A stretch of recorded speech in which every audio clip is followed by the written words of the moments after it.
Hello दोस्तों, हमारे YouTube Facebook में आप लोग का स्वागत है। आदर सहित प्रणाम। और हम सब फागुन का एक चुटकुला गीत गाने चल रहे हैं, नाच गीत। आप लोग जरूर सुने और कमेंट में जरूर बताएं कैसा लगा। अनिया आए गेले राजा जी फगुनवा में, अनिया आए गेले राजा जी फगुनवा में, फगुनवा में हो फगुनवा में, अनिया आए गेले राजा जी फगुनवा में, अनिया आए गेले राजा जी फगुनवा में। ओही अनिया में हो सास मोरी उड़ी गई, ओही अनिया में मोरी सास जी उड़ी गई। जियरा छूटी गई राजा जी झगड़वा से, जियरा छूटी गई राजा झगड़वा से। अनिया आई गई राजा जी फगुनवा में, अनिया आई गई फगुनवा में, फगुनवा में हो फगुनवा में, अनिया आई गई राजा जी फगुनवा में, अनिया आई गई राजा जी फगुनवा में।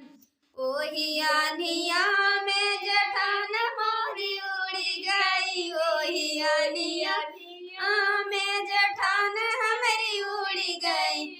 जियरा छूटी गई राजा जी अलगवा से, जियरा छूटी गई राजा जी अलगवा से। अनिया आई गई राजा जी फगुनवा में, अनिया आई गई राजा जी फगुनवा में, फगुनवा में हो फगुनवा में, अनिया आई गई राजा जी फगुनवा में, अनिया आई गई राजा जी फगुनवा में। ओही अनिया में ननद हमारी उड़ी गई, ओही अनिया में ननद हमारी उड़ी गई। जियरा छूटी गई राजा जी दहेजवा से, जियरा छूटी गई राजा जी दहेजवा से, दहेजवा से हो दहेजवा से। जियरा छूटी गई राजा जी होने गवा से, जियरा छूटी गई राजा जी होने गवा से।